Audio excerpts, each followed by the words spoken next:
Welcome back to Good Morning KU. I'm Jake from State Farm. And I'm John McEnroe.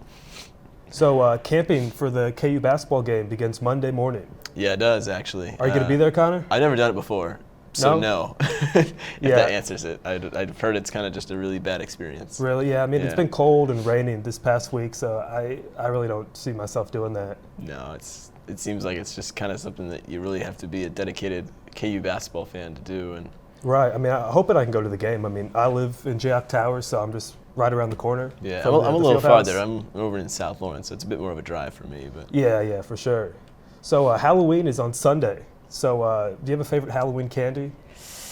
I don't know. I used to like, the 1,000 grand bar, but you can't find them anymore. I can't seem to. Or I think it's called 100 grand or something 100 like grand? that. Yeah. What's in that? That's like chocolate and... It's like chocolate caramel. It's got little like wafer piece to nougat? it, like Okay. little rice nugget or something in there. Okay. But I can't find them nowadays. I've seen those. I don't think I've ever had one. Yeah, my grandma always used to give them out. So I gotta go. I think I gotta go with either Kit Kat or Twix for my favorite. Two of the staples. Right, you got that cookie crunch with the Yeah. Twix and the Kit Kat. You can break it off. Used to always Give go to a friend. you always had like that right houses scoped out. Yeah, The ones that give you yeah. the full size King candy size, bar. yeah. So last Saturday, KU almost shocked the world and knocked off Oklahoma, but they fell short. Did you watch that whole game? No, actually, I slept in that morning, and I woke up at halftime and I checked the The score. wrong game to sleep in. Yeah, and it said KU was up by 10. I thought it was like a glitch on the ESPN app, but it was real. And, they said they were opening the gates for everyone to come in. Yeah, that was legendary. So that was pretty crazy. Cool. What about you? Did you? I was there. Right? Yeah, I actually covered some of their football, and yeah, pretty nuts. Power went out earlier in the game, and that's kind of what set the tone. You're like, what's going on? Right. The power shuts off. KU loses all electricity, and that's all it took It's like opposite day to get a lead against the number 2 team in the country. Right. And so this Saturday they're going to be playing Oklahoma State. Yeah, they're on the road In Stillwater, so you could be watching that. Yeah, it should be fun. I'll be watching that tomorrow night. I think it starts at 6. Yeah, for sure. I might be out, so I don't know if I'm going to catch that one. But You could just tune in on Twitter. Yeah. Check occasionally, scroll, refresh the feed. ESPN notifications. Yeah. And in the NFL, I'm from Dallas. So I've been following the Cowboys all season, and they're looking pretty good. And I think they're going to the Super Bowl. Gotcha. If I have to be honest with you. I can't say the same for my Chiefs. They're bad. Yeah, well, they're really bad. I don't know. I feel like Patrick Mahomes can turn things around. That defense is just a really, really bad defense. I'm sorry. Yeah, well, last season the Cowboys had a bad defense, but we turned it around this season. Yeah, well, might be some coaching changes this offseason. Who knows? We'll see. Some of the rain that we've had kind of isn't football weather, though. No. It's going to make those fields a little wet. Yeah, it's been cold and windy and rainy. Yeah, it's been awful. Yeah, no. But this weekend, really sunny. Yeah, I saw that in All the clear. forecast. So I'm looking forward to that. Definitely, for sure. And so, the fall foliage this year kind of came in late. I remember last year it started in September, but now, it's end of October and it's kind of just getting into that peak. I kind of noticed it like coming in right before we got all this rain, Right, Which yeah. hopefully the rain doesn't just kind of take away some of its glow. Yeah, that'd be awful. That'd be really bad. And so I think that's it for us, and we'll be right back with Dawson Miller from Alpha Epsilon Pi to talk about KU Rockathon. Thank you. Thanks.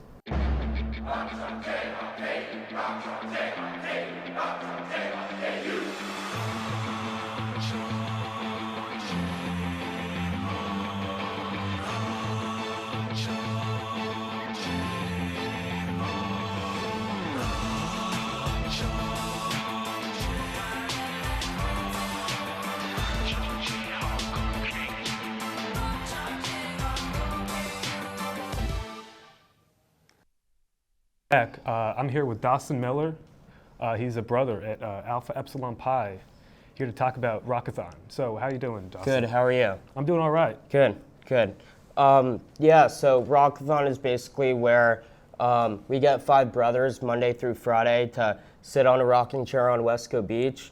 And what we do with that is we raise money for Joy Binnick, who passed away from cancer in 2019. And we have had some luck this week. We've raised over $8,000, and our goal is $10,000. So we're almost there. Nice. So, all week I've been walking down Jayhawk Boulevard, and I've seen the guys out on Wesco Beach. Have you been there? Yeah, I've been there a shifts? lot. I always help them out, check up on them. They're doing pretty well. Okay, awesome. So like, have you actually like sat down? Because I know like they spend the night. Some of these guys. Yeah, they do spend the night. I've hung out with them for like numerous hours. It's been pretty fun. They enjoy it. They like what we're doing. So it's exciting for all of us, the whole frat. So it's awesome. That is nice. So for what other charity events has your frat done? We've had cookies and milkshakes yesterday at the house. Today we have AEPi on Wesco at 12. Come out there, come support. Monday and Tuesday we had hot box, so everything basically.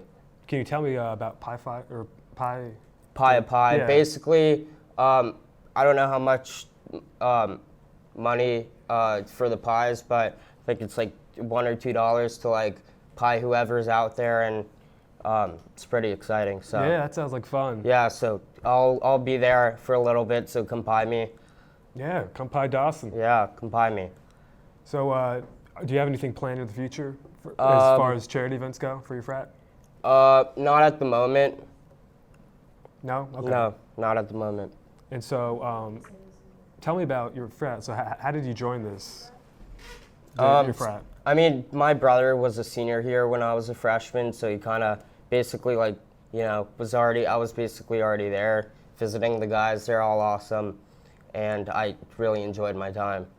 Awesome. Okay. Well, that's it for us. And after this, we're going to be back with Bella and Catherine with the news. Thank you. Thank you. You may not hear it at first, but it's there. Our chant, rising.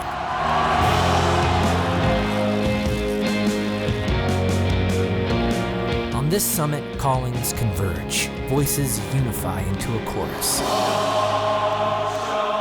that sounds out for good,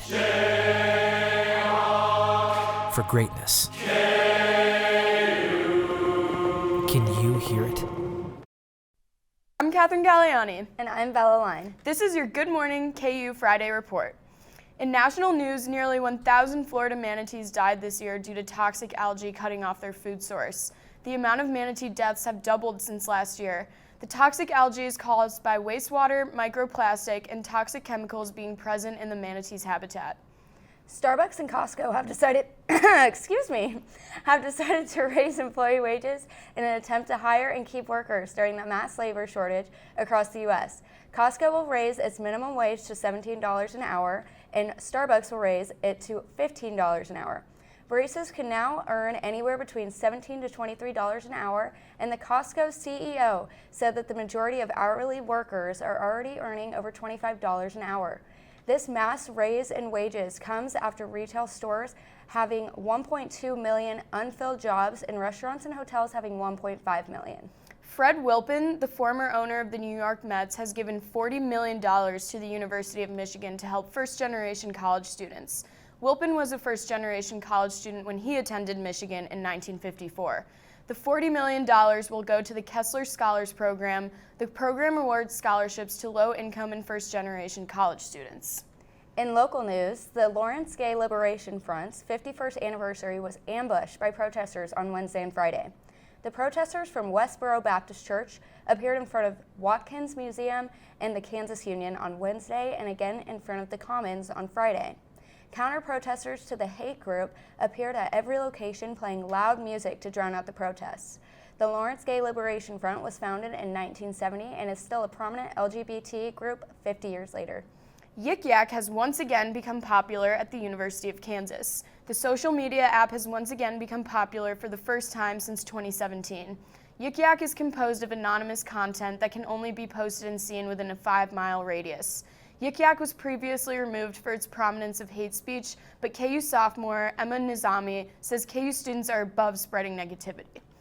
In sports, Kansas football had a nail-biting loss to Oklahoma last Saturday, losing 35-23. The game did have a lot of positives for the Jayhawks on the other hand.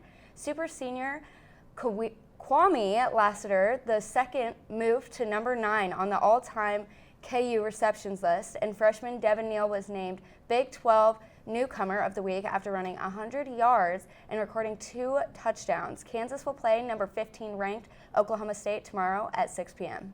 This past Wednesday, 4-star center Ernest Uday Jr. committed to Kansas. Uday Jr. was the 38th ranked player on ESPN's 2022 basketball class. Uday Jr., originally from Florida, said he chose Kansas because of the great atmosphere and family-oriented coaches. And finally, in the NFL, the Chiefs are coming off a brutal loss to the Titans, with the final score ending 27-3. Despite Kansas City's many problems, both on the offensive and defensive sides, Mahomes and the crew will take on the New York Giants in primetime on Monday night at 7:15. I'm Calvin Galliani. And I am Bella Line. And that was your Good Morning KU Friday report. Be sure to have a safe and happy Halloween weekend. And on behalf of our crew, we'll go ahead and wish an early happy birthday to Catherine, who will be turning 21 on Monday. So have a great day, everyone.